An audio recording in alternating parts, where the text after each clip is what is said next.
नमस्कार मेरे वृश्चिक राशि के मित्रों, क्या आपको लगता है कि जीवन जैसे आपका ठहर सा गया है? पुरानी यादें बार बार ताजा हो रही हैं, आपको झकझोर सी दे रही हैं।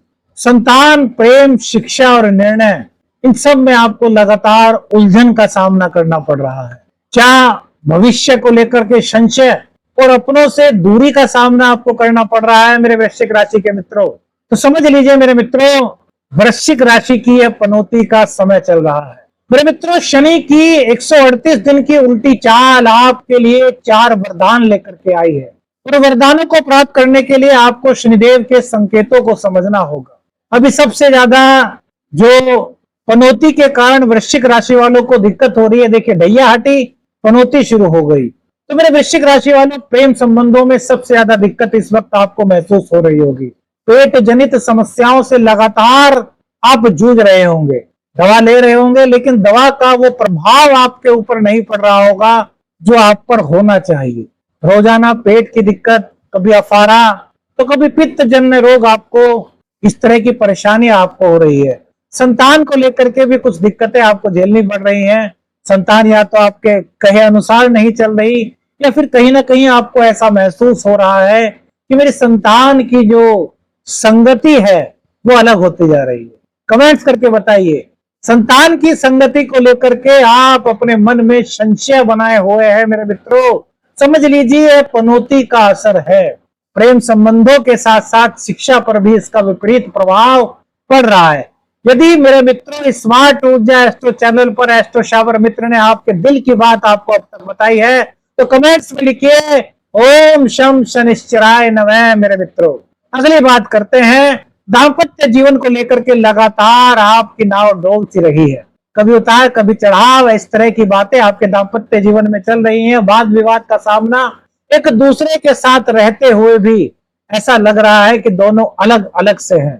दाम्पत्य जीवन में हर वक्त कुछ ना कुछ अलग अलग तरह की बातें और दूरियां बढ़ती जा रही हैं। क्या आपके साथ ऐसा हो रहा है मेरे मित्रों? कमेंट्स कीजिए। पार्टनरशिप में, बिजनेस में है आपका, तो पार्टनरशिप में भी लगातार कुछ न कुछ संशय की स्थिति उत्पन्न हो रही है। मेरे मित्रों घबराइए मत, अभी जो आगे आपको राशिफल मिलेगा उसमें आपको शनि के ऐसे संकेत बताएंगे कि आप इन सब परेशानियों से उबर सकते हो। सबसे पहले आपको यह बताना जरूरी है कि आप शनि की पनौती के जो असर हो रहे हैं उनको महसूस कर पा रहे हो या नहीं। आय की स्थिति गड़बड़ाई हुई है। आय होती है लेकिन उससे ज्यादा खर्चे हो जाते हैं। पहले आय ठीक थी लेकिन अब आय कम हो गई है। नौकरी थी लेकिन नौकरी छूट सी गई है, या फिर हर वक्त ऐसा लगता है कि जैसे नौकरी चली जाए। मतलब इस तरह का डर, इस तरह का संशय, क्योंकि राहु आपके दशम स्थान में बैठे हुए हैं तो वो कहीं ना कहीं आपको दे रहे हैं। हाँ, इतना जरूर है कि राहु के दशम स्थान में बैठने से मन चाहा ट्रांसफर की ओर आप कदम बढ़ रहे हैं। लेकिन शनि के वक्रत्व काल आपको और क्या संदेश देने वाले हैं वो आपको पता चलेगा। इससे पहले आपको एक चीज और बता दें, वाणी आपकी इस वक्त थोड़ी कटु सी हो गई है। या तो बहुत कम बोलते हैं और बोलते हैं तो उसमें कटुता आ जाती है, और इसी वजह से अपने सगे संबंधियों से, कुटुंबी जनों से आप दूर से हटते जा रहे हैं। मुख संबंधी कुछ रोग, इस वक्त इस तरह की परेशानी आपको हो सकती है। मेरे मित्रों, यदि यह सब कुछ आपके साथ हो रहा है तो समझ लीजिए 138 दिन आपकी जिंदगी में काफी कुछ चेंज कर सकते हैं। रिश्तों की परीक्षा होगी। प्रेम संबंध और दाम्पत्य जीवन की यहाँ परीक्षा लेने आए हैं, लेकिन इस परीक्षा में यदि आप पास हो गए तो इस परीक्षा के उपहार स्वरूप आपके रिश्तों को इतनी मजबूती मिलेगी कि भविष्य में उन्हें कोई शायद ना डगमगाए, ना डिगा पाए। शनिदेव आपके पंचम भाव पर चल रहे हैं इस वक्त, यानी कि प्रेम का, संतान का, शिक्षा का भाव, और यहीं पर शनिदेव वक्री हो गए हैं मेरे मित्रों। अब पॉइंट टू पॉइंट बात करेंगे, अब आपको घुमाएंगे नहीं। यहाँ पर संतान से जुड़ी चिंता, पढ़ाई में रुकावट, ये प्रेम संबंधों में असुरक्षा की भावना आपको दिखाई दे रही है। इस समय निर्णय लेने में आपको भ्रम हो सकता है। आप खुद को अकेला फील कर सकते हो। आप अकेले नहीं हो, लेकिन आपको ऐसा लगेगा कि आप अकेले हो। अकेलापन आपको अंदर ही अंदर कुछ ना कुछ परेशान करेगा। लेकिन मेरे मित्रों, आपके भीतर की इस वक्त की जो आवाज है उसको यदि आप सुन लोगे तो क्या आवाज है? वो कह रही है कि आप अपनी वाणी को मधुर कीजिए, रिश्तों की अहमियत को समझिए, शक करना छोड़ दीजिए। तब देखिए, तब आप अकेले नहीं हैं। अभी आप अकेले इसलिए महसूस कर रहे हैं क्योंकि आप शक कर रहे हैं, क्योंकि आपको विश्वास नहीं है प्रेम पर, क्योंकि आपको अपने संतान की तरफ से कुछ बेमतलब की चिंताएं लगी हुई हैं। इसी कारण से आप खुद को अकेला फील कर पा रहे हैं। तो शनि कह रहे हैं अपने अंदर की आवाज को सुनो। वृश्चिक राशि के जातकों, स्कॉर्पियो जोडियक साइन के जातकों, यदि आप अपने अंदर की इस आवाज को जो हमने अभी बताया सुन लेते हैं मेरे मित्रों, तो यह आपके प्रेम में, आपकी संतान में, आपकी शिक्षा में वो गहरी समझ लाएगा जो आपको जिंदगी भर याद रहेगा। क्यों? क्योंकि यह लगातार आपको सकारात्मकता की ओर ले जाएगा। तो प्रेम संबंधों की परीक्षा का समय, खुलकर परीक्षा दीजिए यदि अपने पर विश्वास है और अपने प्रेम पर विश्वास है। संतान से संवाद कीजिए और शिक्षा में फोकस कीजिए। तीनों तरीके से शनिदेव यहाँ पर आप पर खुश हो जाएंगे। शनिदेव की तृतीय दृष्टि आपके सप्तम भाव पर पड़ रही है, दाम्पत्य जीवन के भाव पर पड़ रही है। विवाह, रिश्ते, साझेदारी पर शनिदेव की तृतीय दृष्टि रिश्तों में, दाम्पत्य जीवन और पार्टनरशिप में असली परीक्षा का समय है मेरे मित्रों। जीवन साथी से दूरी आपको महसूस हो सकती है, एक घर में रहकर के दोनों अलग अलग से रहते हुए महसूस हो सकते हैं। संवादहीनता या फिर पुरानी बातें उभर सकती हैं, तो पुरानी बातों को उभरने से आपको बचना है। यह समय रिश्तों को धैर्य के साथ निभाने का है। यह समय रिश्तों में ईमानदारी और समझदारी से कार्य लेने का है, क्योंकि शनिदेव का यही संकेत है कि भैया अब मैं परीक्षा ले रहा हूं, अब मैं आपका कोई सहयोग नहीं करूंगा। अब आप दिखाइए कि आपके रिश्ते में कितना प्रेम है, अपने जीवन साथी के प्रति कितना विश्वास है, कितनी ईमानदारी है, कितना प्रेम करते हो अपने जीवन साथी से। और समझदारी से यदि आप रहे तो रिश्ता पहले से इतना अधिक मजबूत होगा मेरे मित्रों कि आप शायद सोच भी नहीं सकते। क्यों? क्योंकि शनिदेव परीक्षा में पास होने वालों को उपहार देते हैं। जो लोग भागने की बजाय अपनी जिम्मेदारी को निभाएंगे तो उनके रिश्ते मेरे मित्रों भविष्य में और ज्यादा गहरे होंगे। क्यों? क्योंकि जब परीक्षा होती है ना बच्चों, अब बच्चों को देख लीजिए, बच्चों की परीक्षा होती है तो जो टीचर पूरे साल उनको पढ़ाता है वो परीक्षा के समय उनको कुछ नहीं बताता। वो कहता है बेटा पूरे साल पढ़ाया है, अब परीक्षा दो, परीक्षा में पास हो, नंबर मैं दूंगा। तो अब शनिदेव भी आपकी परीक्षा ले रहे हैं और अब आपको परीक्षा देनी है। और आपके अष्टसागर मित्र ने आपको पहले ही बता दिया कि शनि की उल्टी चाल के दौरान आपको किस तरह की परेशानियां आ सकती हैं और इनसे आप किस प्रकार से बच सकते हो। अब शनिदेव की एक दृष्टि सीधे आपके 11वें भाव पर। 11वां भाव आपका लाभ का भाव है, आपके मित्रों का भाव है, आपकी आकांक्षाओं का भाव है। तो यहाँ पर शनिदेव अपनी परीक्षा के चलते आपको लाभ होने में देरी करा सकते हैं।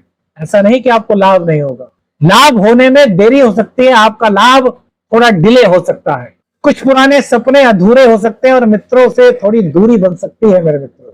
लेकिन यह दृष्टि आपको अपना सही लक्ष्य और सही संगति की ओर मोड़ रही है। ये कह रही है कि शॉर्टकट से कभी सफलता नहीं मिलती, और शॉर्टकट से यदि सफलता मिल भी जाए तो उसमें स्थायित्व नहीं होता, बल्कि सतत प्रयास, लगातार परिश्रम, लगातार मेहनत ही आपकी उपलब्धि का सही मार्ग तय करेंगे। इस दौरान जो मित्र सच्चे होंगे वो आपका हृदय से साथ देंगे, उनका साथ नहीं छूटेगा। लेकिन जो स्वार्थवश अपने किसी मतलब के चलते आपसे जुड़े हैं उस शनिदेव की कृपा से आपके जीवन से दूर होंगे। ऐसी संभावनाएं यहाँ पर व्यक्त होती हैं कि जो लोग आपके लिए शुभ नहीं, शनिदेव की कृपा से ऐसे रिश्तों से शनिदेव आपको दूर कर सकते हैं, बशर्ते कि आपका मार्ग निष्ठा का हो, बशर्ते कि आपके रिश्ते में ईमानदारी हो, बशर्ते कि आप सब कुछ निष्ठा के साथ निभाते आए। यदि आपके मित्र ऐसे हैं तो फिर यह आपकी मित्रता को बहुत गहरा करने वाला समय होगा। द्वितीय भाव पर इनकी दृष्टि होगी, धन पर, वाणी पर, आपके पारिवारिक जीवन यानी कि आपके कुटुंबीजनों पर। तो धन संबंधी फैसलों में इस समय सतर्कता मेरे मित्रों बहुत जरूरी है। पारिवारिक रिश्तों में वाणी के कारण थोड़ी सी कुछ कठिनाई आ सकती है, लेकिन यह समय वाणी की साधना का यानी कि वाणी को साधना का है। यानी वाणी को आपने साध लिया, यानी कि कटु वचनों पर आपने नियंत्रण पा लिया, संयम का साथ आपने दिया, तो आपके रिश्तों को परिवार के साथ बहुत मजबूत करेगा। जो सोच समझ करके बोलेगा, जो संयम से बोलेगा, जो मृदु शब्दों का प्रयोग करेगा, वो अपनों को हमेशा के लिए जोड़ करके इस गोचर काल के दौरान मेरे मित्रों रख पाएगा। अब बताते हैं आपको शनि के वो 4 वरदान जो शनिदेव अपनी इस परीक्षा के दौरान आपको दे सकते हैं। पढ़ाई हो, रिसर्च हो या साधना हो, इन सब में आप तरक्की हासिल कर सकते हैं, लेकिन इसके लिए आपको अपने ध्यान को केंद्रित रखना बहुत जरूरी होगा, क्योंकि शनिदेव पंचम भाव में बैठ करके यही कह रहे हैं कि अपने ध्यान को मजबूती दीजिए। तो यह समय मन को एकाग्र करने का है, ध्यान करने का है, मेडिटेशन करने का है और अपनी जिंदगी में आगे बढ़ने का है। शनि का पहला वरदान यही है। दूसरा वरदान, प्रेम संबंधों की सच्चाई को सामने लाने वाला समय शनिदेव की कृपा से आपको प्राप्त हो सकता है। सच्चा जो प्रेम है वो आपके पास टिका रहेगा। आपके प्रेम की परीक्षा शनिदेव ले रहे हैं। यदि दिल से एक दूसरे को मोहब्बत करते हैं, यदि एक दूसरे से आपकी आत्मा जुड़ चुकी है, तो आपके रिश्ते को कोई भी डिगा नहीं सकता। मेरे मित्रों, शनि की यह परीक्षा आपके रिश्तों को और मजबूत करने के लिए आई है, लेकिन जो अच्छा नहीं है, जो सच्चा नहीं है, वो शनिदेव की नजर में जरूर आ सकता है। मेरे मित्र, तीसरा वरदान, संतान के साथ वार्तालाप करने का समय है। संतान के ऊपर क्रोधित होने का समय नहीं, संतान को संयमित होकर के समझाने का समय है। संतान के साथ समय बिताने का समय है। संतान के साथ उसके जीवन के उद्देश्यों की पूर्ण करने वाली उपलब्धियों को कैसे प्राप्त किया जा सकता है, यह गाइड करने का समय है। यह समय संतान के भविष्य की नींव को बना सकता है। मेरे मित्रों, बस आपको अपने संतान के साथ पूरे दिलो जान से जुड़ना है, संवाद करना है, क्रोध नहीं करना। पुराने अधूरे लक्ष्य आपके रह गए थे, तो उनमें अब दोबारा से जान शनिदेव की कृपा से आ रही है। शनि की एकादश दृष्टि उन पुराने प्रयासों को नए रूप में ला करके सफलता की ओर बढ़ा रही है। मेरे मित्रों, शनिदेव आपको हराने के लिए नहीं आए, शनिदेव आपको नई दिशा देने के लिए आए हैं। वृश्चिक राशि के जो जातक होते हैं ना, भीतर से बहुत अड़िग होते हैं, बहुत मजबूत होते हैं, और जब उन्हें शनि अपनी पनौती से परखता है ना, तो वो जातक टूटता नहीं बल्कि निखर करके आता है। तो ये वृश्चिक राशि के निखर करके आने का समय है। यह समय भावनाओं से नहीं, समझदारी से जीने का समय है। शनिदेव को और अच्छा करने के लिए रोजाना 108 बार ओम शम शनिश्चराय नमः का जाप कीजिए। पीपल के पेड़ के नीचे दीपक आप जला सकते हैं, यह बहुत शुभदायी होगा आपके लिए। शनिवार को जरूरतमंदों की, वृद्ध जनों की सेवा करें, इससे शनिदेव की कृपा आपको प्राप्त होगी। और भैया, जीवों की रक्षा करें, जीवों को आहार दें, जैसे चींटियों को मीठा आटा दें। जो भी पशु पक्षी है उनको जितना आप दे सकते हैं अन्न वगैरह वो दें, इससे शनिदेव की कृपा आपको प्राप्त हो। वीडियो अच्छी लगी तो लाइक और शेयर कीजिएगा। चैनल पर नए हैं, चैनल को सब्सक्राइब कीजिएगा। आदेश आदेश रखने अंजन, हर हर।